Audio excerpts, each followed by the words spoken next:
Avec vous sur Sud Radio, bonjour à ceux qui nous rejoignent et je suis aujourd'hui pour commenter l'actualité avec Jean-Luc Benamias depuis Marseille. Bonjour Jean-Luc. Bonjour, je ne vous entends pas. Pascal Bataille, bonjour à vous. Vous êtes avec nous depuis le sud-ouest. Benjamin Cauchy, porte-parole de Debout la France. Et Sophie Danton, chef d'entreprise, présidente du mouvement éthique. Bonjour à vous. Bonjour tout le monde.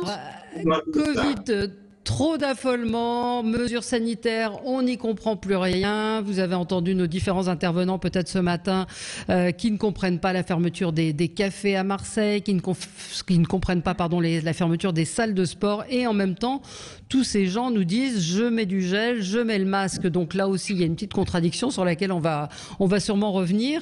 On va parler de l'attaque au couteau contre Charlie Hebdo, enfin plus précisément au hachoir de Boucher. Et on va revenir sur cette menace terroriste qui est toujours extrêmement forte en France. Commençons par notre petit tour de table de ce qui a retenu votre attention. Pascal Bataille, commençons avec vous. C'est un coup de cœur. Un coup de cœur pour les libraires, oui Valérie, les libraires qui retrouvent un petit peu le sourire. On a eu des chiffres très rassurants ces derniers jours sur la fréquentation des librairies qui est en hausse notable depuis la fin du confinement, et on ne peut que s'en féliciter évidemment, parce que on pourrait penser, si on était totalement complotiste, que le Covid a été créé par Amazon, Netflix et Apple. Bien évidemment, ce sont les entreprises qui ont profité de cette période abominable, et les libraires étaient sortis du confinement exsangues, on s'en doute, et très inquiets, et on ne peut que se réjouir de voir que les Français notamment reprennent le chemin des librairies, ont à nouveau cette envie non seulement de lire, mais ça ils l'avaient fait pendant le confinement, mais de toucher les livres, d'acheter les livres chez les libraires, là où on peut les consulter, là où on peut discuter des livres, et je sais votre attachement. Oui, vous Valérie, absolument. aux libraires, et je pense que tous nos invités également. Voilà, donc c'était un petit coup de cœur pour les libraires et pour tous les lecteurs. Et pour les Français qui sont retournés dans les librairies, effectivement, qui sont retournés dans les... Et en regrettant infiniment qu'on ait confiné les libraires, parce que les boulangeries étaient ouvertes, les pharmacies, bien sûr, c'est normal, les commerces de bouche, l'alimentation. Et c'est quand même... mais les libraires étaient favorables au confinement parce qu'ils expliquaient que c'était extrêmement difficile d'empêcher les gens de toucher les livres à l'époque, en tout cas où il y avait cette contamination. Donc, pour avoir parlé avec plusieurs libraires, ils étaient tout à fait d'accord avec la fermeture. Assez curieusement. Moi, Valérie, tout le monde peut se tromper. Oui. Valérie, Jean-Luc. certes, on aurait pu ne pas ouvrir totalement les librairies, mais il suffisait de mettre une table devant la librairie et les clients n'auraient pas touché les livres, ils auraient pu les commander et y aller.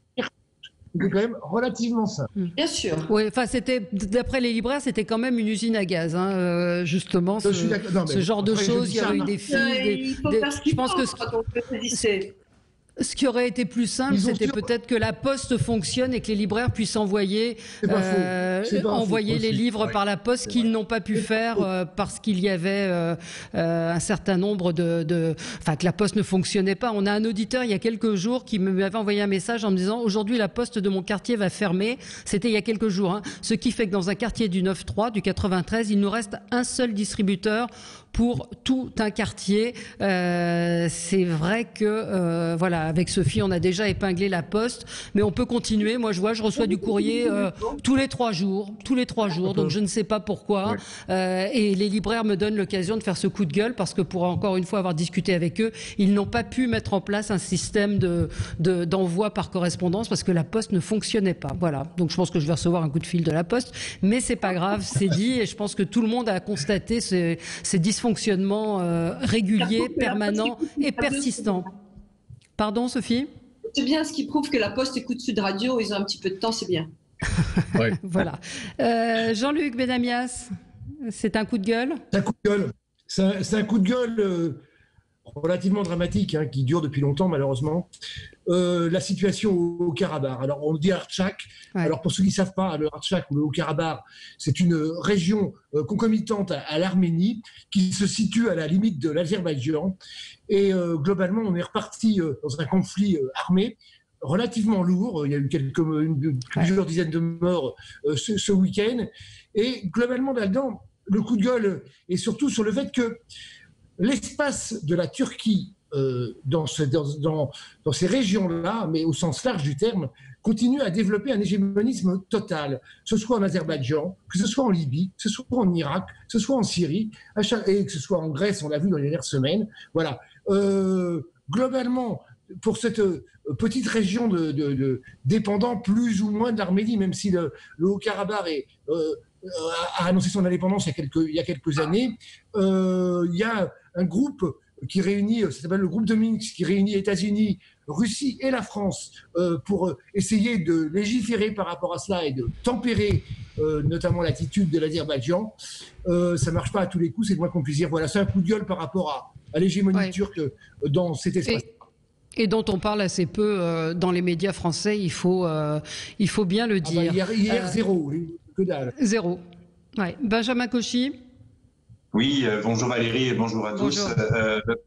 Moi, mon coup de cœur, c'était ce matin, c'est pour une entreprise française qui réussit bien malgré une mondialisation sauvage et une crise économique extrêmement forte. C'est l'entreprise Gauthier, qui est un fabricant de meubles français, qui a 850 salariés, qui a 120 millions d'euros de chiffre d'affaires, notamment à l'international, et qui a annoncé qu'elle allait créer un 4e site de production en France, en Vendée, qui va être évidemment créateur d'emplois et qui est basé sur l'innovation, l'agilité. Ils ont mis en place un logiciel avec Dassault Systèmes qui va permettre de personnaliser les meubles dans les magasins.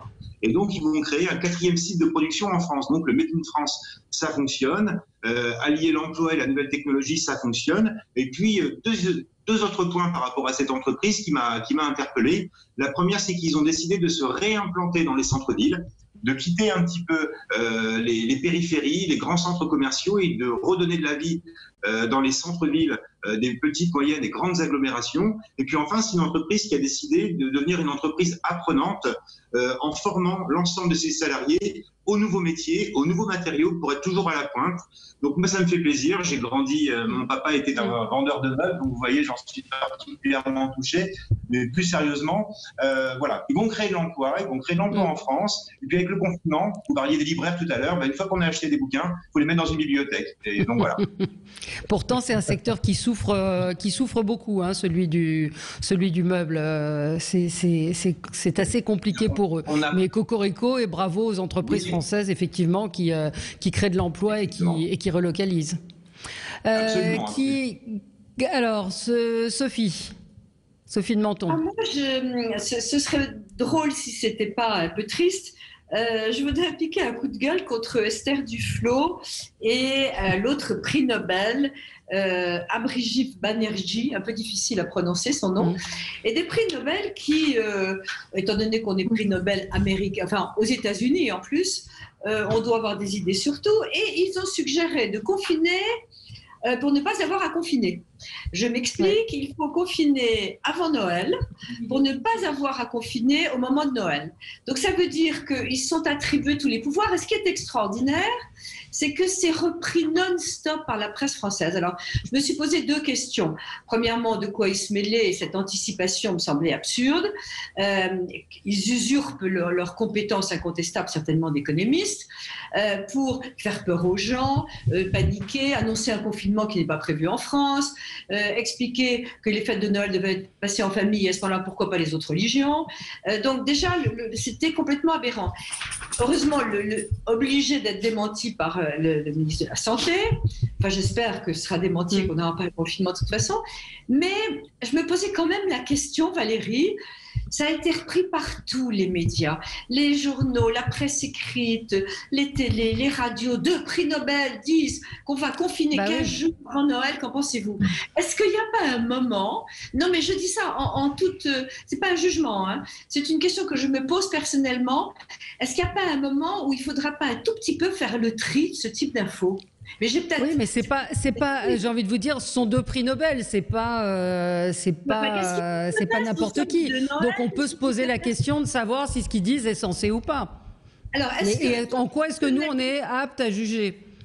Alors d'abord, est-ce qu'un professeur de médecine absolument génial doit donner son avis sur la façon dont les PME commercialisent les meubles en bois? Bon, je veux dire qu'à partir du moment aujourd'hui où on est un peu célèbre, où on a des compétences, et je respecte les compétences dans tous les domaines, on a le droit de donner son avis sur le Covid, le confinement, la façon dont on se comporte. C'est hallucinant, et c'est une autre question parallèle à cela. Est-ce que les médias doivent relayer de la même façon ces théories? Je n'ai pas la réponse. Je ne sais pas, qui est Pascal Bataille? Je répondrai à Sophie avec laquelle je partage beaucoup d'idées, hein, mais que pour le coup, c'est ce qu'on fait nous, de donner notre avis à longueur de temps dans cette émission. Et je ne sais pas si on est plus compétent qu'un prix Nobel. Qu'un prix Nobel, oui, c'est ça. Oui, mais on est modeste. En revanche, on essaie peut-être d'être un petit peu moins radicaux dans nos prises de position.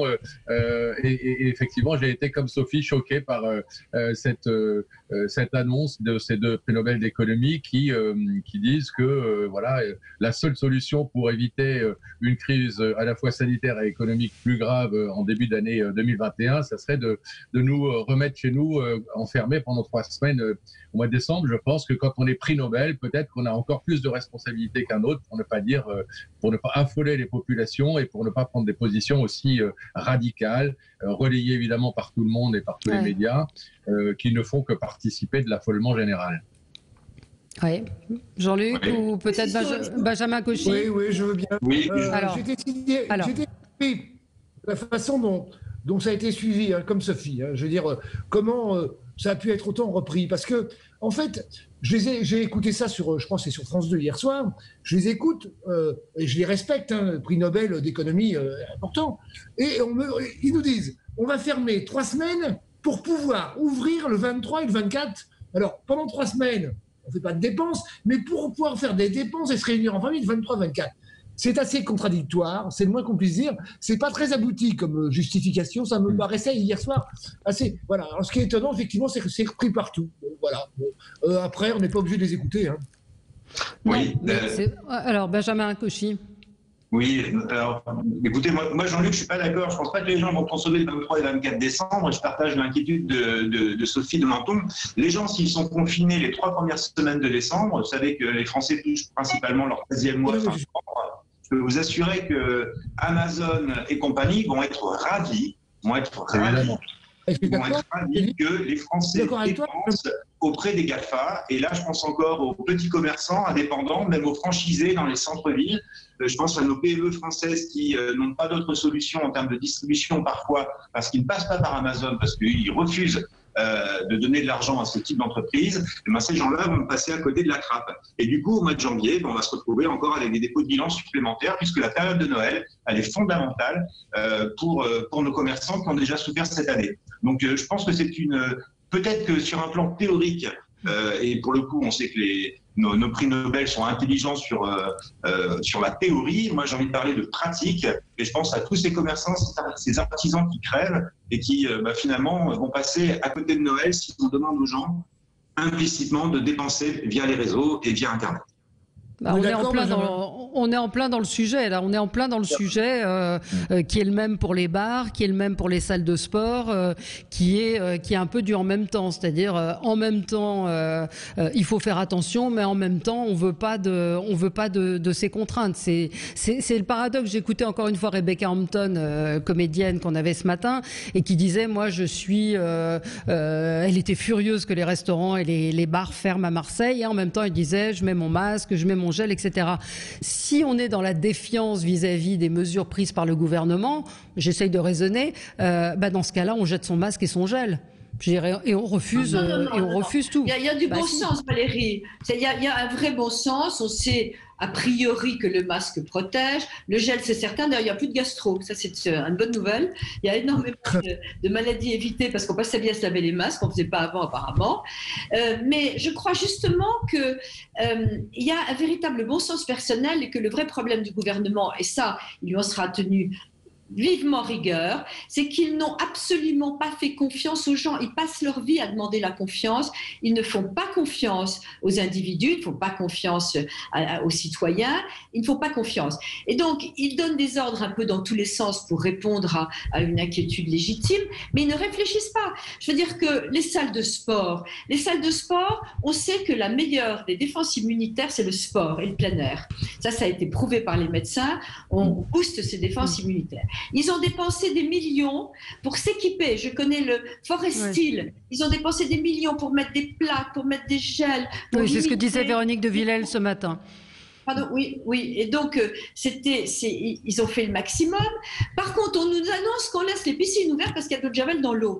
Je veux dire que ça suffit, la bêtise. Cette incohérence, je suis sûre qu'ils veulent faire bien. Mais il y a un raisonnement politique et des ordres politiques qui sont donnés qui faussent le bon sort, qui donnent des injonctions contradictoires et qui mettent la population hors d'elle. Et ça, on ne peut pas. On s'en aperçoit tous les jours dans les entreprises, même au point de vue économique. Maintenant, on va être passé d'un autre sujet dans les compensations. Avant, il n'y en avait pas. Maintenant, il y a des compensations. La compensation pour une boîte à qui on baisse les charges, c'est de ne pas faire faillite. Alors bon, on peut rentrer dans les détails, c'est pas le sujet. Mais il va falloir qu'ils arrêtent de dire n'importe quoi parce que les gens ne comprennent pas. On a un service public de l'information. Pourquoi est-ce que tous les soirs, on n'a pas 5 minutes très objectives en disant voilà, on vous explique. Si vous avez telle précaution à prendre, voilà les raisons. Oui, c'est vrai, lorsque vous êtes sur une plage et qu'il y a un vent à décorner les bœufs et qu'il n'y a personne à 50 mètres, vous ne méritez pas un PV parce que vous n'avez pas de masque. Pourquoi est-ce qu'on vous a autorisé à vous asseoir et que vous n'avez pas besoin de mettre un masque parce que vous êtes assis à un restaurant et que dès que vous vous levez, il faut mettre un masque. Il faut expliquer, dire aux gens que c'est dangereux souvent d'être assis. Je crois que les gens ont compris, hein, Sophie. Alors, oui.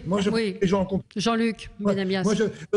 Tellement contradictoire. J'ai donné un exemple, qui est un exemple qu'on a entendu.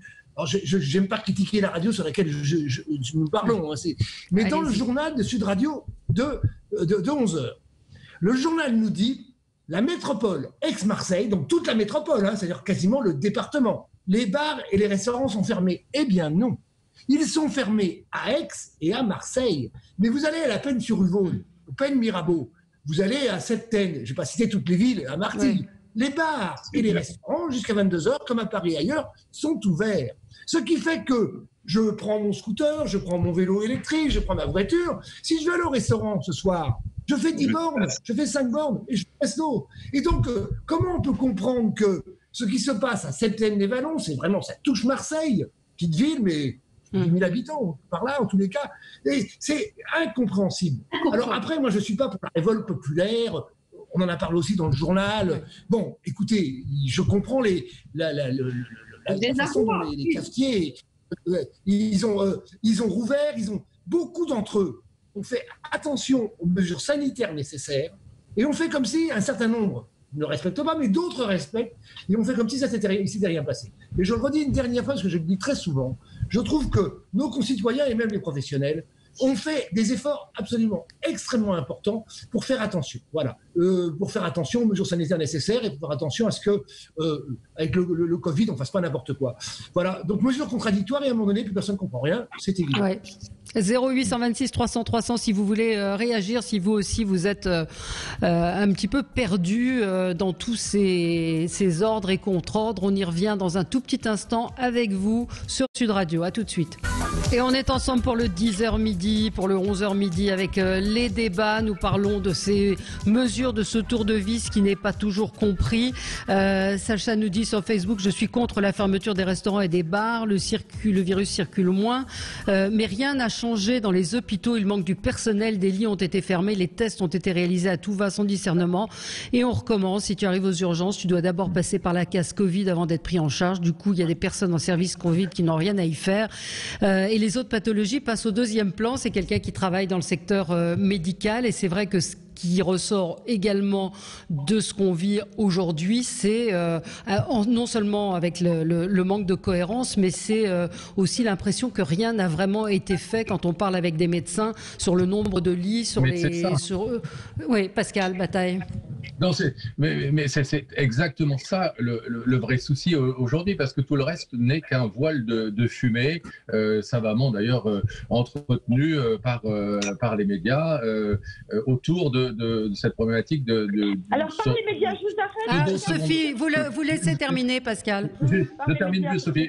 Rapidement, une pseudo-deuxième vague. On a eu hier 27 morts en France. Il y a un mois, le 27 août, il y avait 32 morts. D'accord ? Donc, en moyenne, on a entre 6 et 50 morts depuis le début du mois de septembre par jour. Donc, de quoi parle-t-on aujourd'hui ? On parle simplement d'une panique totale au niveau de nos gouvernants à l'idée qu'il puisse y avoir une nouvelle saturation des services hospitaliers. C'est aussi la panique, d'ailleurs, pour le coup, compréhensible parce qu'ils ont vraiment vécu ça dans leur chair et dans leur tripes, de nos personnels hospitaliers qui craignent un nouvel engorgement.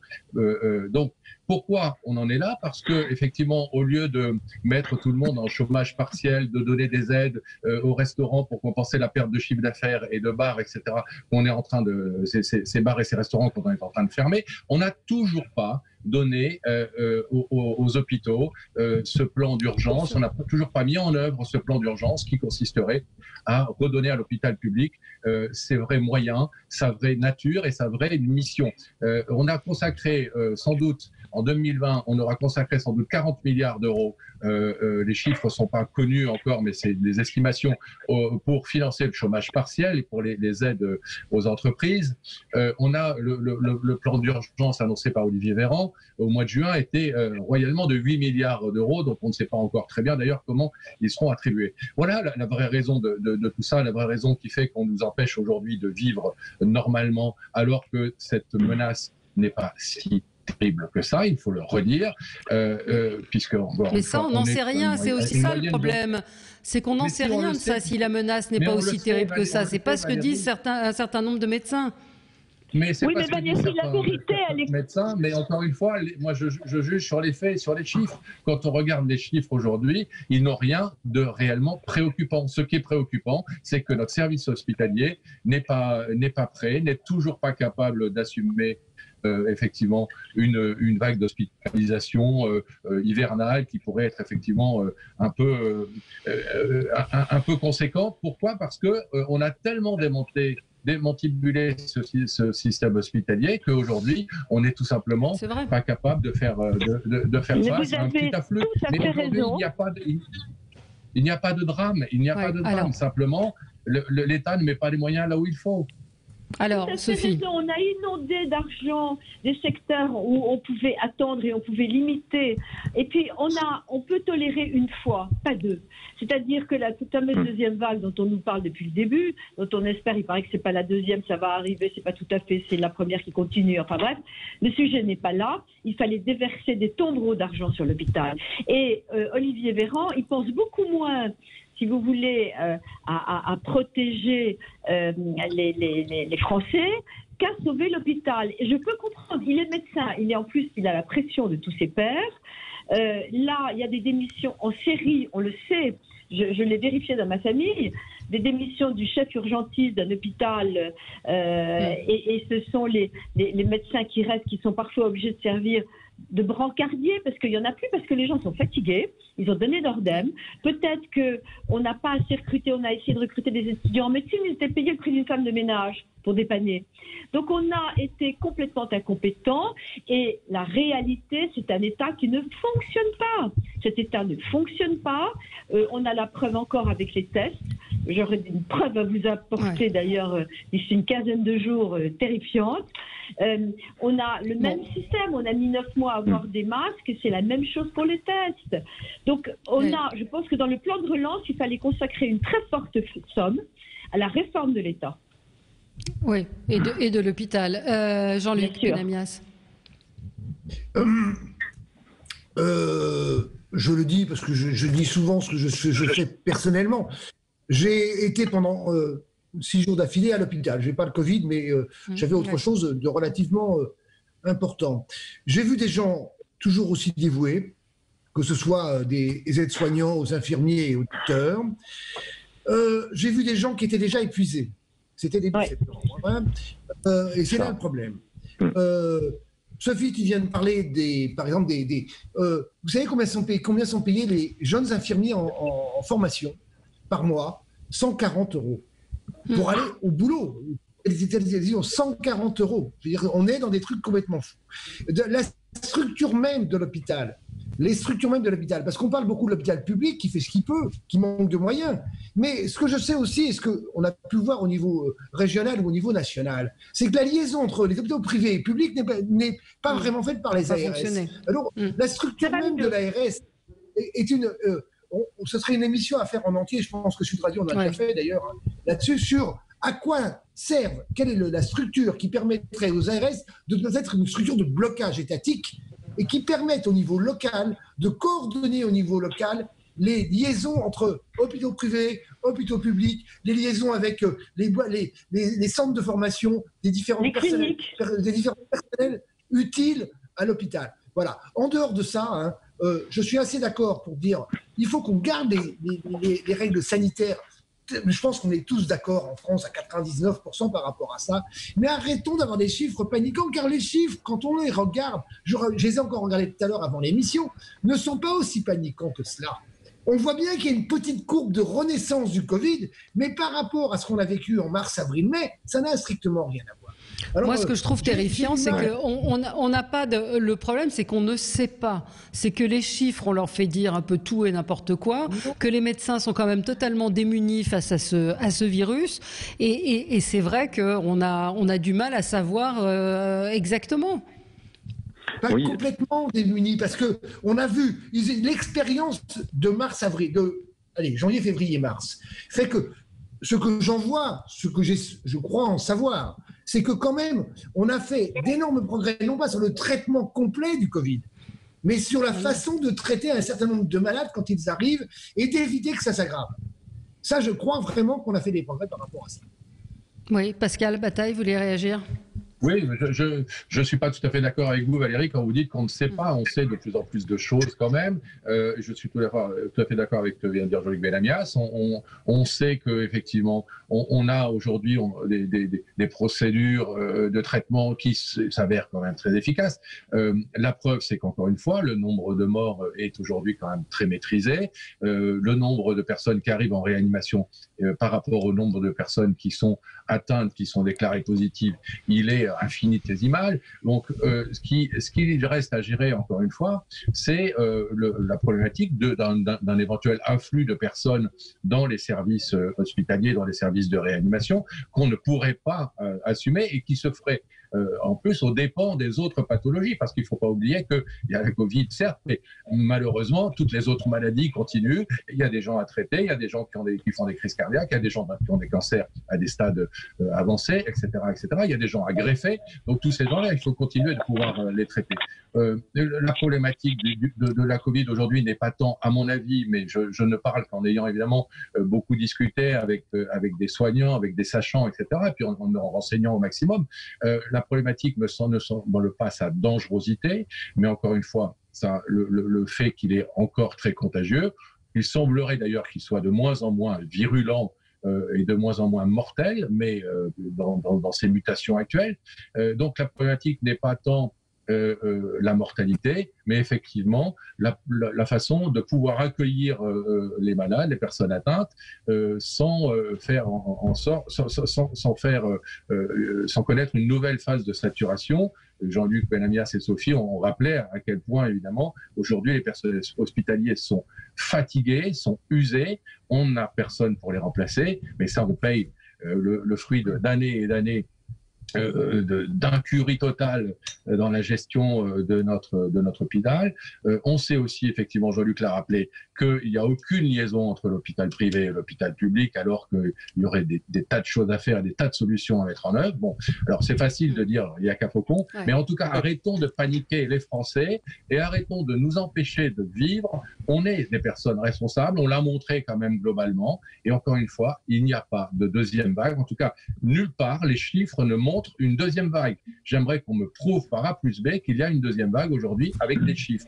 Ça n'est pas possible parce que c'est. On verra. Moi, je suis beaucoup moins définitif que vous et je pense. Moi, je suis d'accord. Oui, non, mais moi, je partage pas du tout ça, mais je pense que des médecins qui sont aujourd'hui dans des réas, dans des services, etc., et qui sont inquiets, on verra. Effectivement, on n'en sait rien, ni vous ni moi, parce qu'on n'est pas spécialiste. Mais j'ai tendance à écouter certains d'entre eux, et je me dis que si on a une deuxième vague, effectivement, qui arrive, ce qu'ils sont en train de prévoir, on sera. Si ça va très mal, ça ira très mal. Mais ce qu'il faudrait. Oui, mais je trouve pas très responsable de dire il est circulé, il n'y a rien à voir. Dans ce cas-là, je reviens à ce que je disais au début. Dans ce cas-là, vous jetez vos masques et vos gels et vous ne prenez plus de mesures de distanciation. Valérie, je vais vous donner un exemple. Les campus aujourd'hui. J'ai plein de jeunes qui ont 18-19 ans qui sont sur les campus, qui me disent qu'il n'y a aucune espèce de vérification d'aucune sorte. Ils sont là, ils font la bringue sur les campus des écoles. Il n'y a pas de masque, il n'y a rien du tout. Ce que je veux dire, c'est que c'est complètement anachronique et aléatoire. Donc oui, il faut faire attention, pas n'importe où, il ne faut pas aller emmerder la malheureuse femme qui fait ses courses et qui n'a pas son masque pendant 3 minutes dans une rue quasi déserte. Mais par contre, il devrait y avoir des contrôles. Je suis désolée, il devrait y avoir des inspecteurs qui vont dans un campus et qui font des semences. C'est comme dans les salles de sport. Il y a des salles de sport qui sont très équipées, d'autres qui sont toutes petites. Eh bien, qu'on envoie un petit peu des contrôleurs quand on est bien équipé. Mais il n'y a pas, Sophie, il n'y a pas de contrôleurs. Il n'y a pas de contrôleurs, il n'y a pas ce budget-là. Alors, Benjamin Cauchy, oui, que vous avez perdu. Non, je suis toujours présent, je vous écoute avec attention. Moi, ce qui me gêne profondément dans la stratégie du gouvernement, c'est cette stratégie du stop and go, cette stratégie du yo-yo. Il y a beaucoup de pays qui en sont revenus, je pense à la Belgique, à la Suède, même à l'Allemagne, où l'objectif n'est pas de freiner complètement l'activité économique et de paralyser également toutes les autres pathologies dans les centres hospitaliers, mais d'avoir une stratégie de moyen et long terme et d'apprendre à vivre avec ce virus en attendant de trouver des solutions. Parce que ils n'ont absolument rien préparé pour l'hôpital. Je vous donne un exemple concret. En Guadeloupe, au CHU de Pointe-à-Pitre, ils ont accru le service Covid en squattant un réfectoire du centre hospitalier. Toutes les mesures qui sont mises en place n'ont pas l'acceptation de la population. Et c'est pour ça que c'est extrêmement difficile, parce qu'ils infantilisent et il y a une stratégie extrêmement jacobine. Et le problème des Marseillais, au-delà du fait que le ministère de la Santé soit à Paris et que les Marseillais ont toujours un petit problème avec les Parisiens, ça c'est pour la boutade, c'est qu'il n'y a pas eu de concertation. Et les Marseillais, les commerçants marseillais sont aussi intelligents que les autres en France et sont prêts à appliquer des mesures de bon sens à condition qu'elles soient acceptées. Et si vous voulez, ce deux poids deux mesures n'est pas bon. Et quand il n'y a pas d'acceptation, quand il y a un climat anxiogène qui est tel une chape de plomb sur la vie économique, sur la vie sociale, les gens ne vont pas l'accepter. Les Français sont rebelles, les Français sont des Gaulois réfractaires. Il va bien falloir qu'un jour, monsieur Déconfinement, devenu Premier ministre, le comprenne. Donc, comment voulez-vous qu'un restaurateur puisse décider de se projeter à moyen terme s'il ne sait pas si vendredi il va pouvoir aller faire des courses au marché d'intérêt national auprès de ses producteurs, et si on lui dit qu'il va fermer à 20h, parce qu'il n'en sait rien aujourd'hui. On lui dit 22h aujourd'hui, ça sera peut-être 20h demain. Donc, le problème, il est là.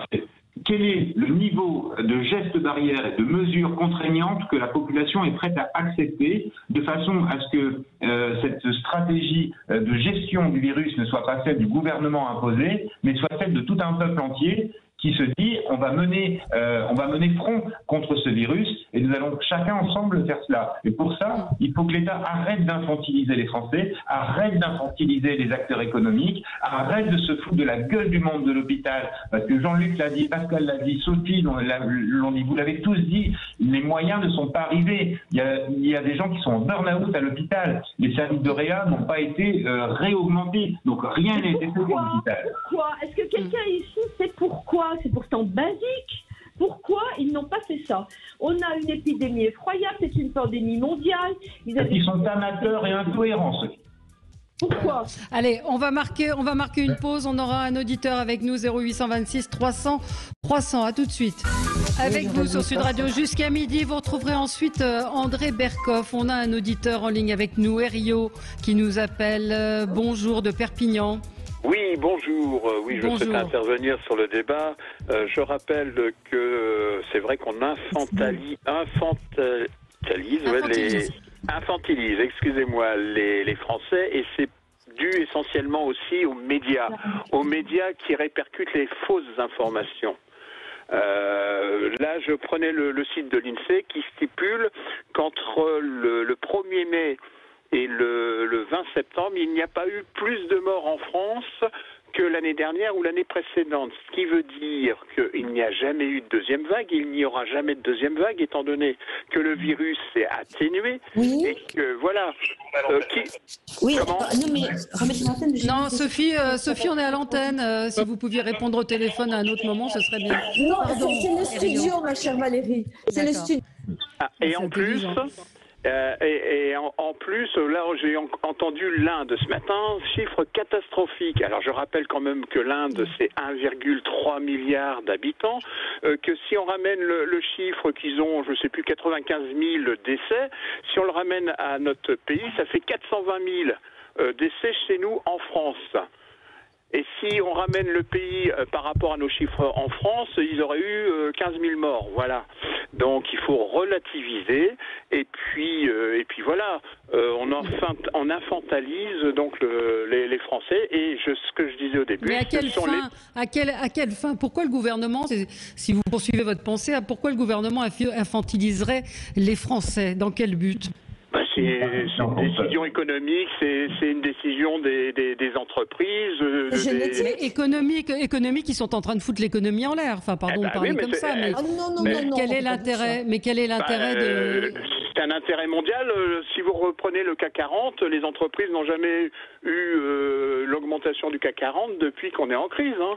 Donc il y en a peut-être qui ont des problèmes, mais il y en a d'autres qui derrière empochent. Et non, puis pardon, aussi... je crois que c'est... Alors, Sophie va répondre. Merci, Rio, de votre appel. Oui, Sophie. Oui, objectivement, je pense que le gouvernement a fait ce qu'il fallait économiquement au début. C'était surtout les PME qui étaient très, très en danger.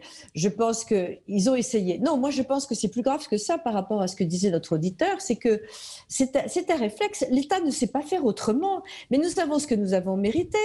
Nous voulons un État nounou. L'État doit tout faire.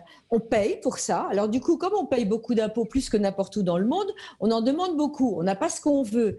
Alors, on a un État obèse et la problématique est là. Ils ne savent pas faire autrement que d'imposer et ils ont l'impression que c'est leur devoir parce qu'on leur demande tout. Et nous sommes arrivés au bout d'un système, on ne fait pas confiance à la responsabilité individuelle des Français, on ne les laisse pas agir comme ils le souhaitent, tout est réglementé, que ça va des 5 fruits et légumes qu'il faut manger par jour, bientôt du sport, de ce qu'on doit faire, lire, etc. Oui, donc voilà, ils ont un réflexe. Mais là, ça ne marche pas.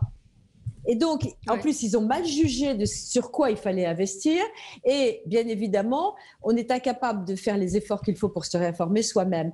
Donc, si vous voulez, ce virus et cette pandémie ont révélé la crise profonde de l'État français, qui ne peut plus être cet État tentaculaire, qui nous prélève beaucoup d'argent et qui ne rend pas les services en face qu'on attend d'eux et qui nous met en position même difficile en matière de compétition internationale.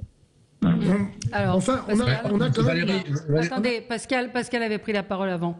Oui, juste d'un mot, pardon Jean-Luc, juste d'un mot. Parce que vous avez dit tout à l'heure, circuler, il n'y a rien à voir, c'est certainement pas ce que je dis. Je dis juste qu'il faut mettre les moyens au bon endroit. Ça prend du temps, évidemment. C'est pas du jour au lendemain qu'on va redonner aux services hospitaliers les moyens de faire face aux afflux de malades et de répondre aux besoins des Français. Mais en tout cas, il faut le faire dès maintenant. Il faut commencer dès maintenant à redonner de l'argent aux services, à rouvrir des nouveaux lits de réanimation notamment. Il faut le faire et pour l'instant, on ne voit toujours rien se produire, et ça, les médecins en témoignent tous les jours depuis le mois de mai, et ça c'est très inquiétant. Et par ailleurs, je ne veux pas dire que ce virus n'est pas inquiétant, mais regardez la Suède.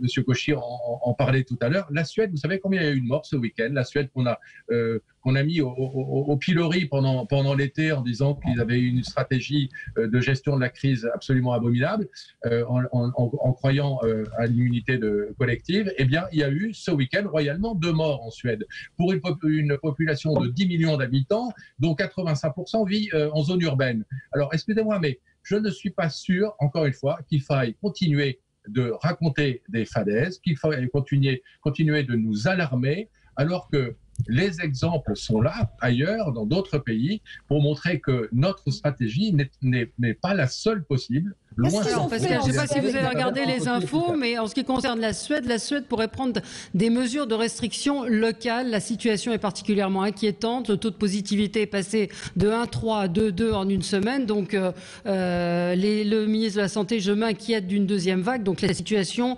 en Suède n'est pas exemplaire non plus. C'est ça qui est très compliqué. Ce que nous dit également un auditeur, on ne sait pas, Xavier nous dit, surtout le corps médical est partagé sur tout, le virus a muté ou pas, deuxième vague ou pas, et puis il signale, alors il met un petit peu tout, mais c'est vrai que tout est lié, pas de contrôle réel dans les aéroports. Et je voyais que dans les piscines, les clubs sportifs ont le droit de continuer. Donc qu'est-ce que ça veut dire? C'est là où c'est incohérent sur les mesures. Alors, pardon, Jean-Luc, ce qui reste incohérent, et on le voit malheureusement tous les jours, c'est qu'on se demande s'il y a une coordination gouvernementale entre les différents ministres, quels qu'ils soient. Quand on regarde les contradictions totales qu'il y a entre le ministre de l'Éducation nationale, qui dit dans la semaine, cette semaine, on va adoucir les mesures par rapport au nombre de Covid qu'ont les jeunes en école primaire. Passe de 2 à 3 pour fermer une classe ou pas la fermer. La coordination n'existe plus. Regardez, je suis comme tout le monde, je pense que j'ai au moins suivi de près ou de loin l'émission où le Premier ministre était là. On nous demande, ce que très peu de gens ont fait en France, de mettre sur nos portables l'application Covid. Mais eux-mêmes ne le font pas. Ils n'y vont pas. Et ils nous expliquent, le Premier ministre, pire que ça, pourquoi il ne le fait pas? Alors là, c'était énorme. Je sais qu'on en a déjà parlé, mais je le répète. Il ne prend pas le métro. C'est vrai. Parce qu'il ne prend pas le métro, ce qui est complètement... alors qu'il rencontre, c'est peut-être une des personnes qui rencontre le plus de monde. C'était monsieur déconfinement, quand même. C'était monsieur déconfinement. J'arrête là. Vous avez raison, Benjamin. J'arrête là, vas-y, Benjamin.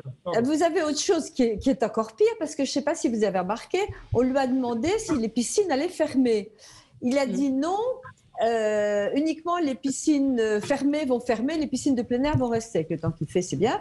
Et ils ont dit les piscines fermées vont fermer. Et on nous a dit aujourd'hui que non, les piscines fermées allaient rester ouvertes. Donc c'est vrai que c'est aberrant. Dans une entreprise, on ne pourrait jamais gérer une boîte comme ça. Si j'allais dire au Benjamin Cauchy, oui, il y a quand même un minimum. Je vais interrompre Sophie, mais pour aller dans son sens. Culturellement, les Français ont été habitués à être biberonnés par l'État. Et c'est une catastrophe parce que l'État, du coup, pense qu'elle doit tout faire, que l'État doit tout faire, mais finalement, en voulant tout faire, on ne fait rien de bien. Dans une entreprise, quand un chef d'entreprise ne se fait pas déléguer, il n'y a rien qui avance. Dans une équipe, quand on ne sait pas déléguer, il n'y a rien qui avance, il n'y a rien qui se fait bien. Et on frustre tout le monde en plus.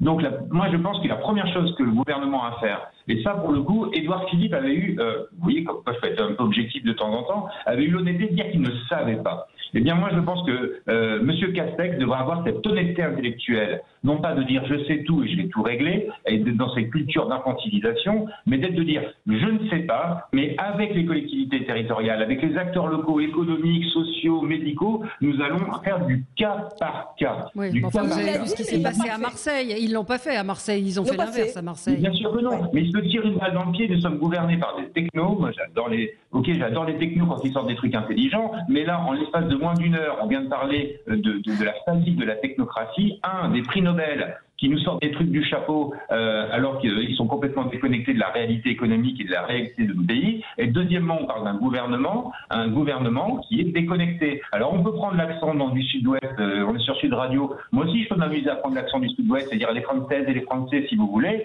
Mais en attendant, les Françaises et les Français de l'Aude et de l'ensemble du Sud-Ouest, ils sont pas concertés. Donc voilà. Ouais. Donc moi j'invite Monsieur Castex à un peu plus d'humilité et à d'aller au lieu de dire la décentralisation des territoires, arrêter de parler des territoires, mais de laisser parler les territoires. On n'a pas eu le temps d'aborder le sujet de ce qui s'est passé vendredi, agression, attentat contre les anciens locaux de Charlie Hebdo avec ce jeune Pakistanais, 18 ans, qui en fait apparemment, on ne sait pas à quel âge il a réellement, mineur isolé dont les juges ont refusé de tester l'âge lors d'une première infraction. La menace terroriste est toujours là et en lien avec le Covid, moi je remarque que dans les magasins, il n'y a plus aucun contrôle des sacs. Et que effectivement, comme le dit le ministre de l'Intérieur, ce qui est un petit peu dommage, on a un peu oublié la menace terroriste. C'est ce qu'il a dit très exactement. Un mot, vous êtes oui, Pascal. Moi, je pense que là aussi, on nous fait peur. On nous fait peur et on déplace le problème et on ne parle pas français. Aujourd'hui, je pense que les services de renseignement font de l'excellent boulot. On le voit puisque quand même, globalement, il n'y a pas eu d'attentat et heureusement important depuis plusieurs années. C'est un acte isolé. Il faut savoir qu'on n'aura jamais la possibilité d'empêcher ces actes isolés d'un bras cassé comme ça. Voilà. Sophie, il va falloir conclure. Mais une petite question quand même, parce qu'on a pris ce flagrant délit et j'ai entendu ce matin, on lui prolonge sa garde à vue. Est-ce que ça veut dire qu'après sa garde à vue, on va le libérer ? Non, on prolonge la garde à vue pour l'interroger. On prolonge la garde à vue parce que c'est une enquête terroriste et que ça peut dépasser les 96 heures. Qu'est-ce qu'on en fait après ? Tant qu'on ne contrôlera pas les frontières. Quand on ne contrôlera pas les frontières, d'une part, et que les services de renseignement territoriaux ne seront pas redéveloppés, on leur fait confiance, il faut plus de RG sur le terrain pour détecter et déceler les ennemis de l'intérieur. Très bien. Et Xavier pose une question sur Twitter. Pourquoi ce Pakistanais était chez nous alors que le Pakistan n'est pas en guerre ? Ça pose aussi la question des migrants et des causes pour lesquelles elles sont là. Mais c'est un autre débat. Je vous vois hocher la tête, Jean-Luc, mais on n'a pas le temps.